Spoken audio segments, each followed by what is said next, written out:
Yes, we're back. Pattingham Pep, aka the Nerton Netto today.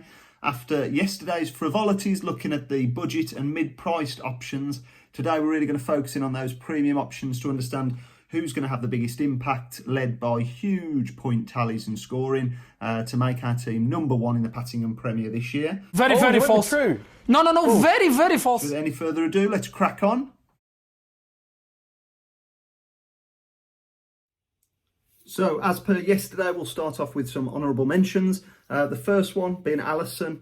You've got to look at Liverpool's start to the season. I think it's probably the easiest run of fixtures we've got in there. So, Norwich away, Burnley at home, Chelsea at home, Leeds away, Palace at home, Brentford away. I think for someone of Alisson's quality at 6 million, should hopefully pick up some good clean sheets in there.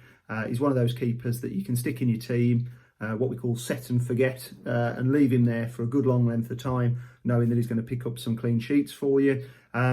Problems with keepers, and the reason why I traditionally don't like going with premium option keepers is because of the bonus points issue and an extra saves that you don't get. You don't get many man of the matches for keepers in a team of that strength due to their offensive qualities. Second one, who I would mention, is Ederson. No concerns with Ederson and sort of rotation, which is probably the only one that you can say out of City, given that they've got quality throughout the team in at least two players for every position. Ederson's also priced at 6 million. And for me, the only concern again with Ederson is what I've alluded to there. So 3 bonus points last year across the whole season, 66 saves, which was 14th in the league, which goes to show something as to the level of action he sees. And for me, I just wonder whether there's enough value in there for me to bring him in. So Pep's premium tip for this season, we're going to go Mendy. Mendy had 140 points, 18 clean sheets. Slight rotation risk in there. I think the worry with Mendy is that I think Kepa played 3 or 4 games with Tuchel liking a bit of rotation himself, akin to Pep. The only thing that really also would worry me slightly is just their fixture start. So Palace at home is a nice, easy one to start off with, but then Arsenal away, Liverpool away, Villa at home before playing Tottenham away and Man City at home.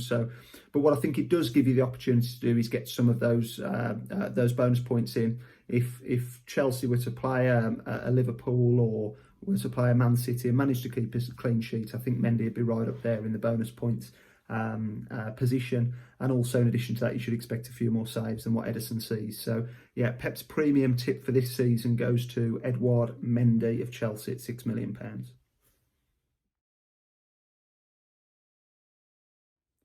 So for the defenders, honourable mentions to start off with, we've got Ben Chilwell for Chelsea, £6 million.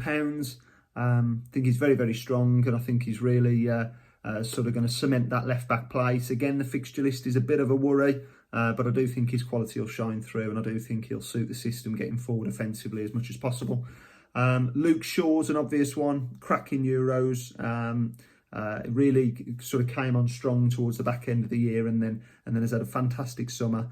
Do worry a little bit with fatigue in there, but I do think he's again first choice pick for the left back slot for Man United with very little competition. Cancelo, I thought Cancelo had a fantastic year last year. Played far more games, well in excess of 20 starts, which compared greatly to his previous season. Only in there, which surprised me, 2 goals, 3 assists, I think it's noted down, which it felt more than that with his contributions.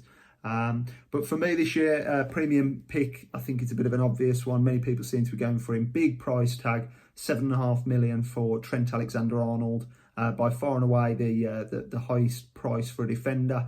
I expect Liverpool to come back to form. I'm a bit worried. I think 4 goals, 15 assists in his previous season before last, and only 2 goals and 8 assists last year. But I expect a resurgence from Liverpool. I expect Trent to have had a good break over the summer, and I think he's going to come back with a bang. So premium tip is Trent Alexander-Arnold.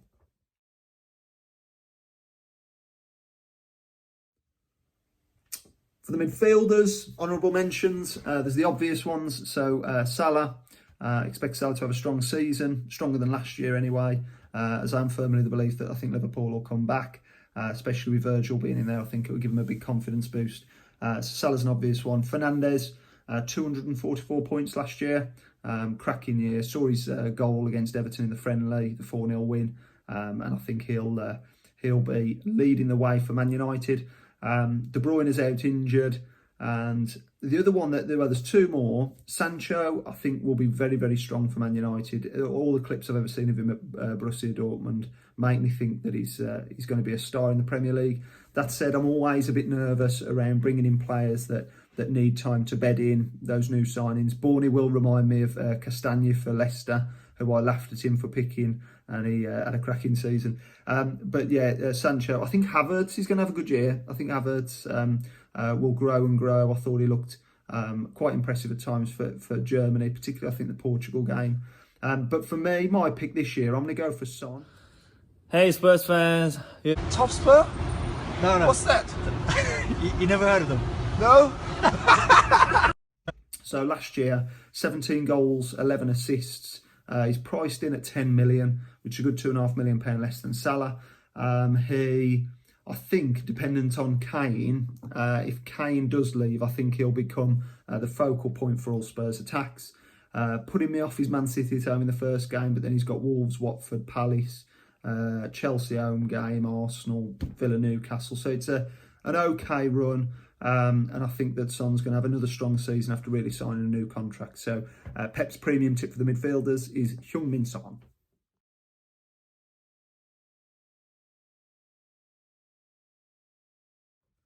Okay, so on to finish off with the striker options for Fantasy Premier League this year. Probably the toughest segment. There's not that much value in there at all. If I walk you through the top price players: Kane, Vardy, Aubameyang, Werner, Firmino, Lacazette, Jesus, Cavani. Well, I mean, step by step. Cavani has been given extra time to go back to Uruguay. Jesus isn't a guaranteed starter. Lacazette doesn't do enough for me. Firmino is too defensive as a striker to get as many goals as we need. Werner was hit and miss. Aubameyang was hit and miss. So it is really, really challenging, this one. I think Kane's a worry because of knowing what's going to happen with City. I think Dominic Calvert-Lewin may have a niggle, which is a concern because I think he was going to be a bit of a shoo-in really with Richarlison coming back late from the Olympics. So not much to go on here, but the only one for me really is probably Vardy. If we look last year, 15 goals, but 14 assists, so dropping that little bit deeper as he ages. 34 now, 35 in January. 187 points last year, which was third for strikers. And I think Leicester look really strong, and I think they will continue to look strong through the season. Early fixture list looks mixed again. So Wolves, West Ham away, Norwich, Man City at home, but then he's got Brighton, Burnley, Palace. So I think for me, at £10.5 million, Pep's striker tip, a premium striker tip for this season, is going to have to be Jamie Vardy.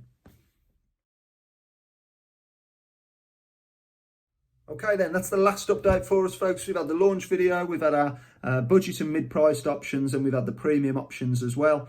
It's all set now for Friday night, 8 o'clock kickoff, so the deadline's at 6:30 on Friday. Don't miss that one. I think if anyone misses the first week deadline, we've got to have some serious conversations. And that'll take us through to the weekend, and then there'll be a review of game week 1. We'll have an update on Dick of the Week, so the lowest scorer. We'll review Diamond of the Week, the top scorer. We'll have Pep's tip for game week 2. And we'll also have content of the week in there as well. So make sure you send those through. Have a cracking weekend. Hope it goes well for you. Pep's motto or Pep's wording: hope your green arrows shine bright, and give me a shout if you need anything. Take care, boys.